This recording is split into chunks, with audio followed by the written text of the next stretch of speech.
Hello. Okay, so today we are going to be talking about nutrition and how it can help you reach your fitness goals. So, nutrition made simple for your fitness results. So, this is for you if you're kind of training regularly, but you're not seeing the results that perhaps you would expect to be seeing, or perhaps that you're wanting to be seeing at the moment, and you're feeling a little bit frustrated and you're not really too sure why. You feel like nutrition might be the missing piece, but you're not really sure. You need a little bit more information on it. You need a little bit more education around it. When you think it might be, this is for you as well. If you feel like the idea of tracking your food, tracking what you're consuming feels a little bit overwhelming, and you're juggling it all, and you just want something a little bit more realistic, perhaps something's going to make it a little bit more manageable for you when it comes to nutrition, and just something that's not quite so overwhelming. So you might be on a fat loss journey. You might be wanting to build strength as well, and you might also be wanting to regain better energy. If that is the case, this is where you need to be, and this will really help you when it comes to fueling your body, fat loss, and strength too, without going into extremes of anything and keeping up that consistency that you need. And if you're struggling with consistency, listen up. So, why is it that we're going to talk about nutrition? Why does nutrition matter when it comes to you reaching your fitness goal? So, ultimately, most people believe that the results are coming from mostly their workouts, and they feel like the harder they train, the more results that they're going to get. But that's not necessarily the reality of what we see. So, yes, training shapes the body and is really important to reach your fitness goal. But ultimately, in the nutrition side of things, is going to what's going to be what drives the results.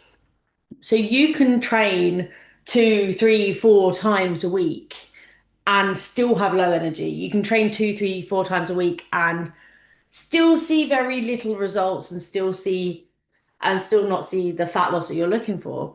You'll also still see plateaus, but it's when we're pairing the training and the nutrition together is where you're going to start seeing more results. So let's talk a little bit more about calories and calorie awareness. So it's really important for you to understand this. You can't improve, I guess this goes to a lot of things in life as well. You can't improve on things that you're only guessing. So what I mean by that is you're you need to have a better understanding of where you currently are now so you can progress forward. So you tracking your calories, and now I know as soon as I say track your calories, people kind of their brain switches off and they just don't want to do it and they kind of just switch off to the topic. But we have to get honest with this. We need to understand the data sometimes. So, tracking your calories gives you a much clearer picture of what it is you're eating. It's going to give you data instead of you just being led by how you're feeling, your emotions. It takes away any form of guesswork, and you're not assuming that you're eating the right calories.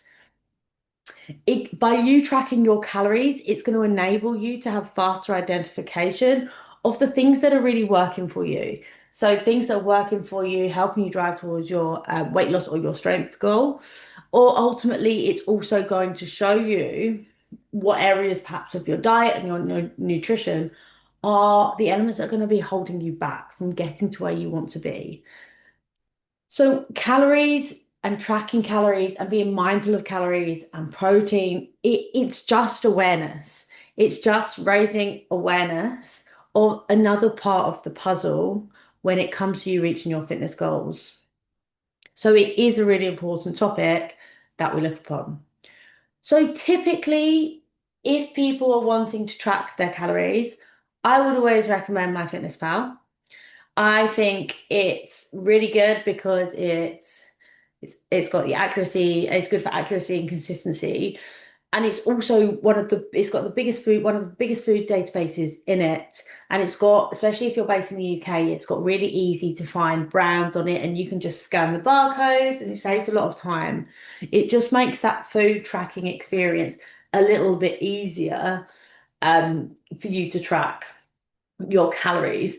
And also it enables you to track your protein and all your other macronutrients a little bit easier too. Now, just remember this. You don't need to track your calories forever. Like, I'm not asking you to track them forever. Like, this is you wanting to reach your fitness goal. You've got a goal in mind, you know exactly where um you want to get to. So you tracking your protein, you tracking your calories is just an easier way for you to reach that goal because you're learning. It's just you learning another piece of this puzzle. So the importance of nutrition. Why is nutrition important to us? Because ultimately, your nutrition, the food that you're eating, is going to affect your fat loss. It's going to affect your muscle toning, how quickly you tone your your how quickly you gain muscle, making sure you keep your muscles. Like it helps with recovery. It's going to help with your energy and it's going to help with your mood. It helps with your day-to-day life and the functioning and running of your body. Nutrition is so important. But let's dive a little bit more into calories because we have this mindset of as soon as we hear calories, we're like, oh, how many calories has it got in it? Oh, can I eat that? Has it got enough calories? Oh, I don't know. It's going to take me over my calories. And the word calories all of a sudden just sounds this really negative word. But let's just break it down a little bit. What is a calorie? All calories are a unit of energy.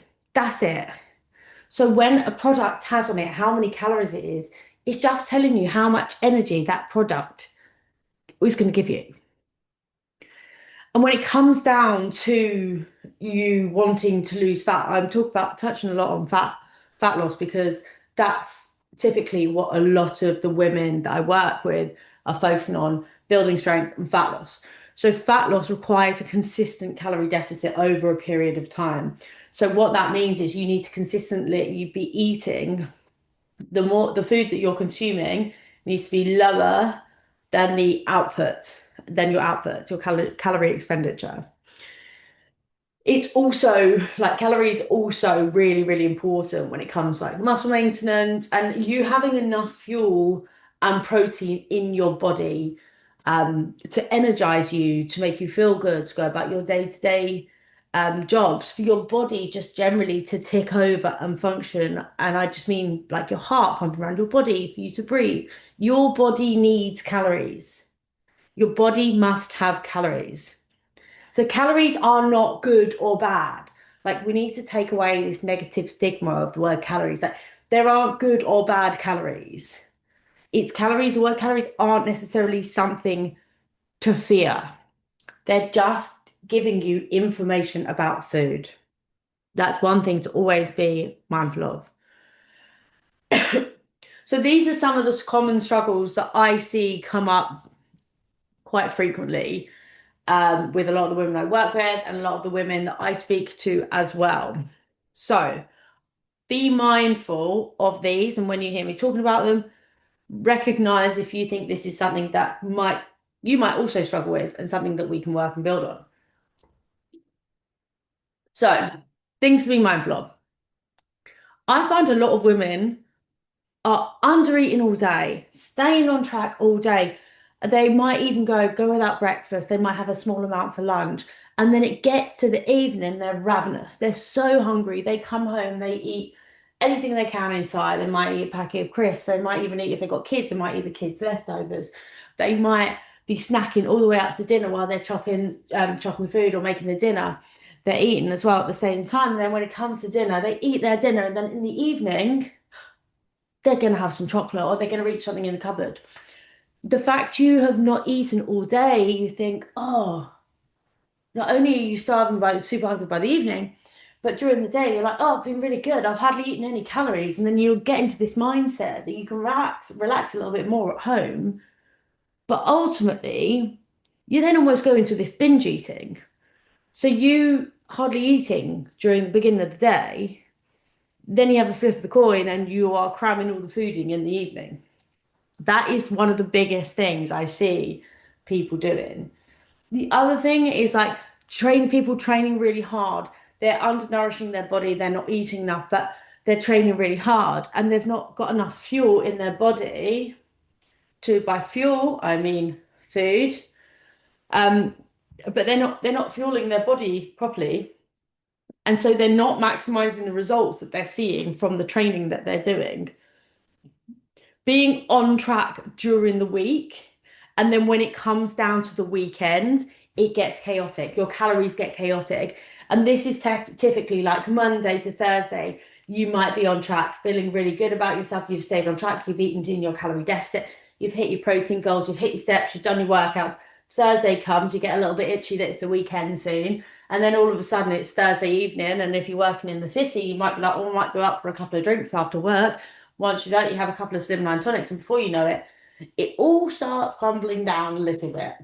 A couple of drinks then might lead to you getting a takeaway pizza, which then might lead to you feeling a little bit crap in the morning. It might then mean that on Friday morning you're not feeling your best. You might just pop into Pret and get a croissant or something, or you might just pop out and get a coffee.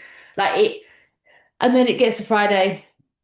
And then depending how you feel Friday, you've got that weekend feeling of, oh, we all just kind of let the reins go a little bit, don't we? And I know I'm guilty of it too, right? Because it comes Friday afternoon, Friday evening, I'm like, might have a glass of wine, what we're gonna have. You want something fun on a Friday evening, right? Don't you? You don't just want your run of the mill, I don't know, like chicken and salad, chicken, rice and veg, or fish, rice and veg. Like you do get that weekend feeling, but a lot of people get that, and that is often where the calories start creeping in as well. So you might find that you're kind of guessing what you're taking in. You're guessing the amount of food you're eating and you're hoping for these results. You're hoping to get the results because you're not clear on it. It is all just a guessing game at this point. Unless you're tracking your calories and you're being mindful of what you're eating, it is just a guessing game that you're playing. People also forget about those grazing calories. Another thing I know that I'm guilty of, like grazing calories, and by that I mean walking to the fridge. If you're working from home, perhaps you walk to the fridge, you open the fridge, you're like, oh, I'll just have a bit of that. Or there's a packet of buttons or something open on the side, you walk past, you just put your hand in, you take one. Oh, it's only one little button, but before you know it, there's one, two, three buttons, and then they've all added up. It's all the little snacky bits that you eat, like maybe a bit of toast from your kids' leftover, or maybe it's like a couple of extra bits of pasta, or you just snack on a few crisps that are out. All these things massively add up. And then that's even before, like, if you go out drinking, if you have a few glasses of wine, so many people forget that there are additional calories that need to be added on to your day-to-day consumption. And they are often the things that are going to tip you over the edge, over your calorie deficit. So let's talk a little bit more about protein, because protein is a word that I use frequently, talk about a lot, but people associate it with big, heavy bodybuilders. Protein is key. Protein is a really, really important part to your weight loss journey. It's an important part to you building muscle, to you building strength. It's a really good starting point when you want to start focusing on your diet. The reason why, it keeps you fuller for longer. It supports your muscle and recovery. It's going to help regulate your appetite and it adds structure to your meals. But it's not the magic answer. You can't eat all the protein in the world and just think, do you know what, I'm still going to lose weight. It doesn't work like that. Protein, yes, is really important in your diet for all those reasons, but it's not the magic answer. If you are still eating, if you're eating a high amount of protein, that's great. But if your calories are still higher, if your calorie input is still greater than your calorie expenditure, you're not in a calorie deficit. Therefore, you are not going to lose weight. That's what it pretty much comes down to. For you to lose weight, you need to be in a calorie deficit. When you're talking about protein, we're still not, you can add up your protein, you can calculate how much protein you're eating, but unless you're also looking at the bigger picture of how much fiber you're eating, how many carbs you're eating, how much fat you're eating, unless you know those numbers too, it's a guessing game. your protein, your portions aren't always considered. You don't think about your portions sizes. When it also, your weight loss also comes down to stress. It comes down to how much you're sleeping, like how much alcohol you're consuming as well. If your training and your lifestyle don't match your food intake, the chances are you're not going to be in the calorie deficit that you think you might be. So it's really important to be mindful of this. So let's touch a little bit on the hierarchy of nutrition. And I call it the hierarchy just to try and make it simple for you. I want to make this simple. I want to make it bite-sized. I want to make it easy for you to understand. So first thing, when it comes to nutrition, think about your total calories. Think about your protein intake. Think about your meals and them being consistent, like consistently heading in the right direction. Think about one way, as someone once said to me, and it's always stuck with me, is see how many colors you can get on your plate. The more colors, the better. Now, what I mean by this is that how many like different types of vegetables, fruits. Like when you make a salad and you look at it and you think, oh, that's got it, like it's just got loads of colors in it. Like that's great. That's a really, really great way to say to have to think about your food. The more colors on the plate, the better, because the colors are going to give you different forms of nutrients that are going to help nourish your body in different ways. When it comes to fueling your body, I want you to think about a few key things. First of all, think about protein. Anchor your meals around protein. Protein is what's going to keep you fuller for longer, and it's going to help you build and repair your muscle mass. The more muscle mass you have, the more calories you burn, even at resting. Protein is key. Number two, your fiber. Your fiber is people seem to forget about fiber. Fiber is so important. It's so important, like for your gut health, and it's also going to help you stay fuller for longer. So protein and fiber are really good friends. They work really nicely together. So anchor your meals around protein, then add your fiber. Then I would say think about your healthy fats. So for healthy fats, I mean like oily fishes, avocados, maybe some nut butters. Yes, they're high in calories, but they're what's going to sustain you and make you like feel like they have the longer term energy. So not high like healthy fats are not to be, don't be scared of them. Don't be afraid of their high calorie content. It's a good thing. And then the last thing, carbs. For me, carbs are an optional. Like if you can go on a low carb diet, I'm not suggesting it for everyone. It's not for everyone. But if you can, I think, and you're on a fat loss journey, I think it is a great way to be on a fat loss journey. I have firsthand experienced great results from doing it. I'm not on a low carb diet now. I have gone through stages of using it to lose weight, and I think it's really good. Not only that, it made me feel a lot cleaner, a lot healthier, and just generally made me feel really good inside. Only it can be quite a hard diet to sustain. But carbs, in my opinion, are optional because carbs are going to increase your insulin level. The higher your insulin level is, think about your insulin as your gateway to your fat loss. If your insulin levels are high, the gate for your fat loss is closed. So we want to try and draw that down a little bit. So by you lowering your carb intake, that opens the doorway to fat loss. So that's something to bear in mind. That in itself is a whole different topic, whole other topic that I will save for another day, but it is a very, very interesting one. So I've briefly mentioned already about fiber, but we'll touch a little bit more on fiber. So why does fiber matter?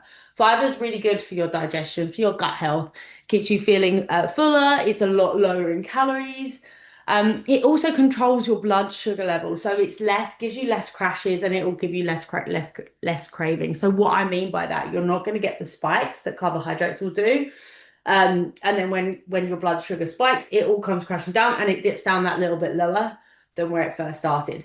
That's why after your lunch, you might get if you've had like a heavy carb lunch, your blood sugar levels will start crashing, and that's when you want to reach for more sugary things because that's your body kind of craving that upward spike again.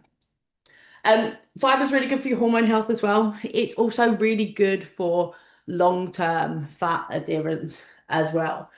So people don't tend to track their fiber very much, but signs that you might be low on fiber, but also these are quite generic to other things as well. Like you might be hungrier than you would expect to be for the amount that you've eaten.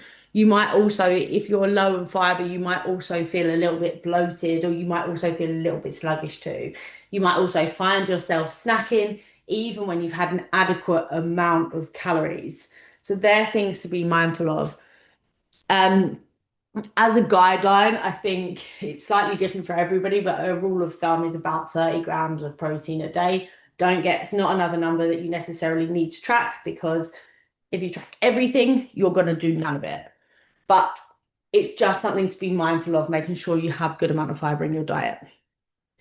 Fiber can be found in all sorts of places: vegetables, fruits, whole grains, beans, lentils, potatoes, especially the skins on potatoes. Skins are really good on potato for fiber. Um, the simple rule of thumb when it comes to fiber is just make sure you're including fruit and vegetables in every meal. Aim, like I said before, for lots of colours on your plate. That's a really easy, simple way of tracking it and monitoring it. You want to have about half of your plate from plants where possible. And like I said before, this is all about consistency, like trying to make sure every one of like all of your meals are heading in the right direction. You don't always have to be textbook perfect. It's unrealistic to expect to be. But if you can kind of use that as a rule of thumb, that you're consistently got a relatively good diet and it's heading in the right direction, that's a brilliant place to start. Now, we've talked about tracking foods, we've talked about nutrition, we talked about protein, fiber. Now, I get a lot of people saying to me, I've talked about why it's good to track, but I get a lot of people saying to me, I don't have time to track. I understand that. I 100% understand that. Tracking can be quite time consuming, it really can. But one, if you track, it's not necessarily forever. It's just a really good starting point for you to understand what your diet is, because a lot of time you might not even be aware of some of the foods that you're eating and some of the things you're snacking on. And even how many calories there are in certain things. So I would always recommend, as a starting point, if people can, track your food for 2 weeks. Be completely honest. Don't forget calories. If anything, you can over egg them a little bit, but track for 2 weeks to start as a starting point to see how many calories you're eating. If you don't get on with tracking, you don't like it, fine. Don't do it, because ultimately, when it comes to you being on fat loss journey, when it comes to you losing weight, the more things the more things that you have to do that you don't enjoy doing, the more reluctant you are to stay on that journey. So you've got to find little ways, gradual ways to make this feel good for you, to make you find the things that you enjoy, to find the things that are going to give back to you. And if tracking's not one, so be it. There are other ways. If you don't have time to track, here are some options. Here are some ideas to think about. Number one, anchor all of your meals to protein. So think protein first, like I said before, and then build around it. So protein, then add in your fiber, then add in your healthy fats, and then add in your carbohydrates. Option two. So the other way you can look at it, if you don't want to track your food, is like look at the plate. You want half of your plate to have vegetables on it, to have some form of fiber, mostly like having vegetables on one side. You then want a quarter of your plate to be protein. You want about a thumb-sized dish of, say, healthy fats. And then you want a quarter of it to be carbs if you're opting for carbs. If not, feel free to fill it up with protein and healthy fats and fiber. The other way is tracking some days. You don't necessarily have to track all the things, all the days, but if you can track a few days a week, it'll give you a clearer picture of what you're eating, when you're eating it.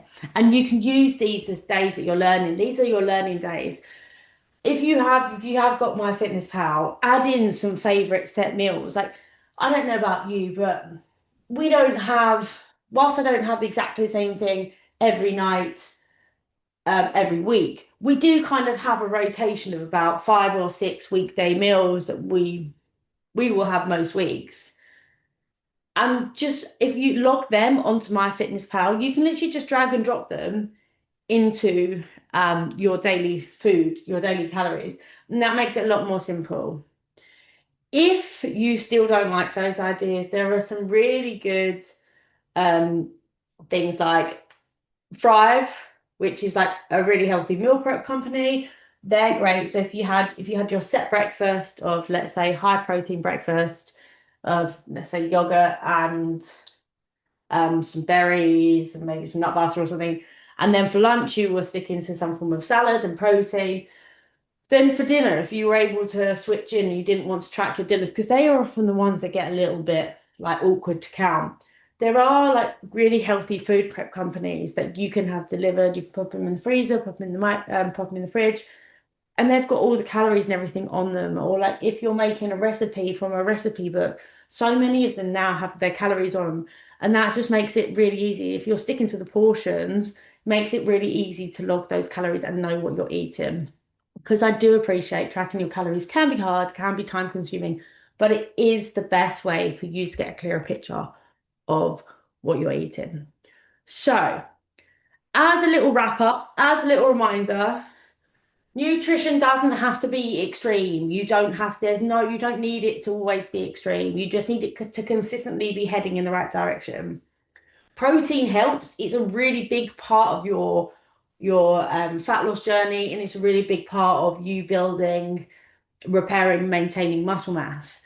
But protein, fiber, healthy fats, and carbs all work together. You want to anchor your meals around protein, then fiber, then healthy fats, then carbs.